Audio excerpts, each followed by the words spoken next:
So, how many of you like a good pair of cheetah print shoes? You're in luck today because even though I'm wearing, well, they're leopard print technically, but I'm not the one speaking, but our speaker does have on cheetah print shoes today. So you'll be happy. How many of you, come on up here, Jessica. Jessica Huffman is going to be speaking today. And if you know Jessica, if you don't know her, you have probably seen her on Sunday morning, the bright face behind our morning announcements. I want to tell you something about announcements in the morning, okay? First of all, you have to remember all that stuff by heart. Secondly, it's not as easy as it looks. I'm not kidding you. And there's a specific way it has to be done. And if you don't do it right, when you're walking down the stage, Stovall will give you the stink eye. You know you've done it wrong. I had to quit doing announcements for this reason. It was not good for our marriage. So Jessica does a fantastic job with that. But more than just being a pretty face on Sunday morning and being bubbly and connecting with everyone, she is a fantastic leader. I don't know if you know this, Jessica. Props, that's right, give it up. So she oversees all of our serving teams here at Midtown or across the whole? Here at Midtown, all of our serving teams. She's over all, what is our official name now? Serving teams. Okay, we were going to try to give it a clever name, but we decided that it would be good if people could know what it was when they saw it. So we just decided to call them serving teams. So Jessica oversees all of our serving teams. She's an incredible servant leader. She's so smart, but she loves people. And I really just felt like when I saw this today, because she manages teams and helps people resolve conflict with each other, that she would be perfect to address today's topic because she works in an environment where she has a little bit of just expertise in helping people break through some of these barriers and work together with good attitudes. So why don't you do this? Would you just stand to your feet for me? I know you're going to love Jessica. Would you just stand one more time and just honor her and welcome her to our platform today? Love you, Jessica. Oh my goodness. Thank you, Pastor Carrie. Wow. We're both rocking the cheetah shoes. Leopard. Mine are like a cross of cheetah, leopard, and that type of thing, but I still like them and I still like yours. Too bad we don't wear the same size of shoe. Yeah, no, actually I'm not going to raffle them. I'd like to keep my shoes. If anybody knows, I do like shoes. They're lots of fun, and Haley, will you guys give it up for Haley? She did a great job. I don't know where you're at, wherever you're at. You did a fantastic job. And I had to have a good chuckle because I don't think I've ever exchanged entertainment for cleaning or exercise. Can I just be very real with you for a minute? Like, I thought, oh my gosh, I love Haley. She inspires me. If I exchange TV, it's usually for ice cream or something like that. So maybe we need to talk about healthy eating habits next time, and you guys can help me on that. But listen, can we just welcome our online audience here this morning? Come on, help me welcome everybody that's joining us. And like Pastor Carrie said, my name is Jessica, and I just have the incredible privilege of working with so many wonderful people, especially any of you who serve on a team or serve in any other campus or any other arena. You are the inspiration of Celebration Church, and I can't even tell you what an honor it is to be here and do that with you guys. And Pastor Carrie was so generous when she said, I deal a lot with these types of situations, and it is true, but can I just tell you right now, I stand here communicating this message in a very vulnerable place as a woman. God has given us a genetic chip that loves to talk. Yes, thank you. I got one yep going on there. Let's be real. And I realize that at the end of the day, we love to talk. We love to talk about things and people and situations and events and everything like that. And some of the greatest women in history, some of the greatest voices that I love to read about and hear about and watch on TV or movies or anything like that, they have incredible voices to declare what God is doing. But just like anything else, a strength overused can be a weakness.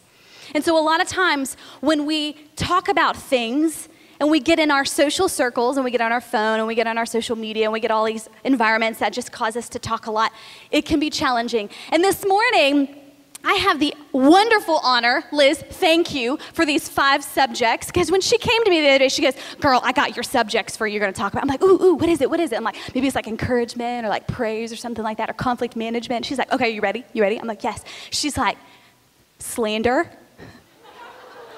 gossip, meddling, loquacious. I'll tell you what that is. No, it's not a girl from Atlanta. Loquacious.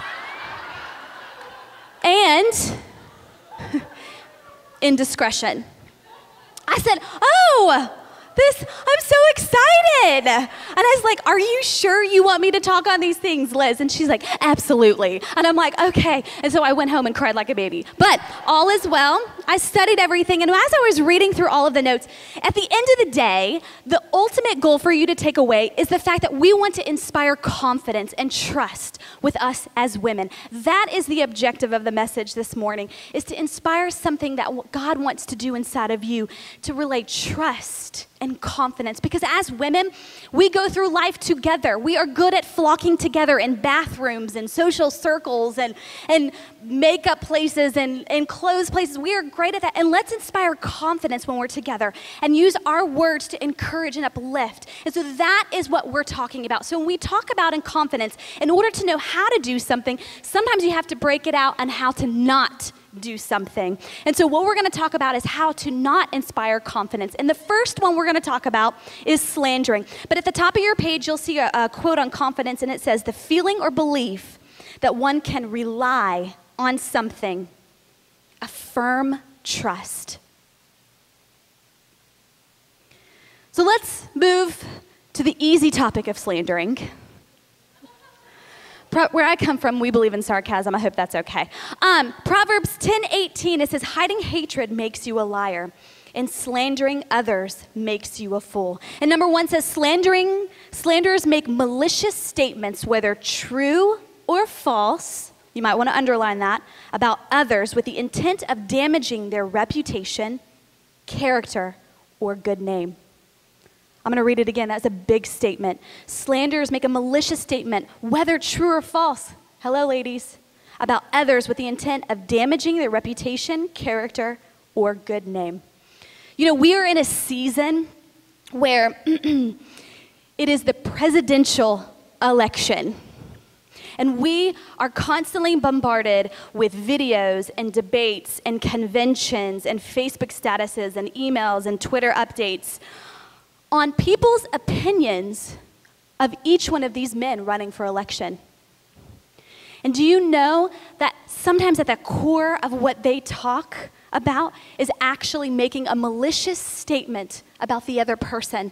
And in essence, what they're doing is slandering one another. And what happens is we get so used to hearing that and seeing that, and we get opinionated and fired up about what's going on in the economy today, that we actually take on that stance as well as women. Even as men, even as people in this church, it's easy for us to express an opinion about somebody and actually make a malicious statement about them, whether it's true or false, ladies. And did you know that God has called us to be an advocate of injustice, to take up a cause in our economy, in our society today? But you can do it without actually bringing somebody else down. Did you know that's possible? It is possible for people to be men and women of change and bring about change without actually bringing somebody else down and slandering their name. And listen, I don't care if it's true or false about the person. We as women of integrity, God has called us to inspire confidence. And sometimes we have to think twice about what we put on our Facebook status about somebody else that we don't even have a relationship with. And that's what God has called us to do. And Psalm 15:1-3 says, who may worship in your sanctuary, Lord? Who may enter your presence on your holy hill? Those who lead blameless lives and do what is right, speaking the truth from sincere hearts. Those who refuse to gossip or harm their neighbors or speak evil of their friends. Now let's ask the question, why do people actually slander? There's 2 reasons why people will do that and why we can do it as well. The first one is hurt, resentment, anger, all of those, that same category. Unforgiveness. The second one is envy. A lot of times we can look at somebody else and we're hurt by them. And sometimes we don't even realize that we're hurt by them. And what happens is our talk, our speech, our conversations, even as we justify it, or if we feel like it's a part of our world, we can begin to really make negative comments about somebody's good name. And another thing is envy. When we look at somebody else and we say, I want to be there, I want to do that. And ladies, can I encourage you, don't ever compare the dress rehearsal of your life to somebody else's stage performance.